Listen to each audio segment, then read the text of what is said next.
The official start of hurricane season is less than 2 weeks away. June 1st marks the beginning of the 6-month period where the tropics can fire up a devastating hurricane. The last time we saw a major hurricane in the Houston area was back in 2017 when Harvey flooded much of the region. While a hurricane special isn't for a few more weeks, KPRC2 reporter Gage Goulding is joining us live from South Florida this morning, specifically Fort Myers Beach, where folks there are still rebuilding from Hurricane Ian nearly 2 years ago. Gage, good morning. Thank you so much for taking time out of your assignment to speak with us. I want to give our viewers perspective. This is where you lived and you worked during Hurricane Ian, right before moving to Houston last year. Being back there this morning, talk to us about first impressions so far. You know, Zach, it was shocking to drive down the main boulevard here on Fort Myers Beach, and you still see scenes like this. This is a hotel that, I mean, for the most part, has been completely untouched since September of 2022, now approaching 2 years towards the end of this upcoming hurricane season. And this isn't alone. There are many, many, many homes and businesses just like this here on Fort Myers Beach and nearby Sanibel Island, even down towards Naples Beach and Bonita Beach, that are all kind of in a similar spot. That was very eye-opening because you think 2 years, that's a long time for people to build. You could build a home. You could build several homes in a 2-year span, right? But to still see this damage, it's just a test of, you know, what some folks are going through in Houston, right?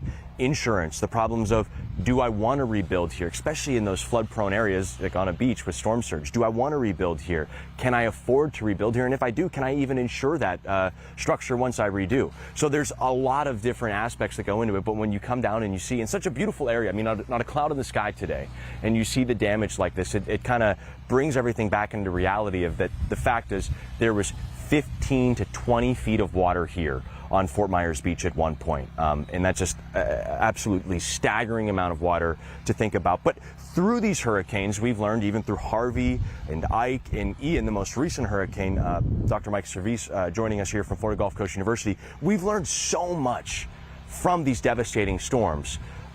What is your specialty in how do you learn from a storm like Ian? Well, I'm a coastal geologist, and one of the things I do is look at how the coast responds to major events like storms, how it responds to sea level rise, how sustainable are these barrier island communities and beaches as we move forward into the future. And so one of the things we are doing is we're basically characterizing the coast before a storm and characterizing it after a storm, and then using that to determine where the vulnerabilities are, where are the weaknesses, how can you fortify against those vulnerabilities.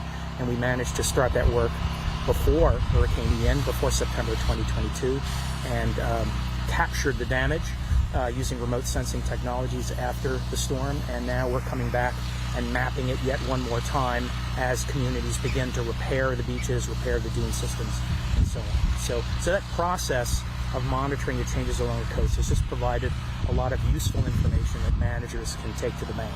Yeah, and Dr. Service, they're not coming out here taking pictures and just jotting down notes. They're using some high-tech equipment. This is a drone that probably costs more than both of our cars combined, possibly. This thing is like over $100,000, you were telling me. And the drone, very cool, but it's the technology at the bottom. You were saying that's right. Lidar sensing. What does that mean, and how does that help you learn what happened almost 2 years ago? That little thing that's dangling down there at the bottom with the big cylinder is the Lidar sensor. Lidar is a radar technology. When this drone is in the air, about 50 meters up, it's literally sending down a radar signal which is bouncing off the surface. That signal is picked up by the sensor, and then it's processed back in the lab, and we can actually prepare maps, topographic maps that show the changes in elevation very, very specifically with high resolution, so we can see very subtle differences on the landscape. And when you compare the pre to the post, you can see where the areas were that experienced erosion, where areas experienced deposition, where are the areas that are problematic. And one of the things that we were talking about just before we came on air here was ebb storm surge. You know, we all know storm surge comes in, but what comes in also has to go out, and it kind of pulls out and creates that ebb flow in these channels. And that was one of the big things that you were telling me, that you learned how severe it is. How can we take that knowledge here in Southwest Florida and apply it to different places throughout the hurricane-prone regions, including Galveston or Houston? Well, there's a lot packed in there in that question. If you look at the devastated hotel behind us, I suspect most of what did this hotel in was the incoming surge, and I would venture to say that with a 20-foot inundation height, it probably went right over the roof. So when the surge came in, the water was so high that it didn't really influence the substrate, the surface of the ground, because the energy was considerably above the base of the beach. But the return surge came back at a much lower level and came back with a much swifter velocity, tidal velocity. And that's what caused a lot of the physical damages and created the erosion on the beach. That's the ebb surge erosion phenomenon that you'd mentioned. Managers, at least in our part of the world, maybe it's different in Gulf Coast Texas, in our part of the world have always been very focused on wind, less so on surge. We haven't really had a surge event here of significance since 1960 with Hurricane Donna. And so, we have this well-established institutional understanding of wind, but not of surge. So undoubtedly, surge took us by surprise. But even with a full awareness of surge, appreciating the ebb surge phenomenon was kind of a new thing. It's actually relatively new for geology as well. It's been experienced by other areas, not just here, by other storms, but it was kind of an eye-opener here. You'd asked your ultimate question was how might that information help Texas? I know Hurricane Ike, if I'm remembering correctly, on the Boulevard Peninsula experienced ebb surge where water leaving Galveston Bay crossed the Boulevard Peninsula and caused erosion. So you've experienced that in your region. I got to believe managers there are thinking about ebb surge, and if they're not, or maybe what's happened here can provide additional lessons to how to deal with coastal Texas's future.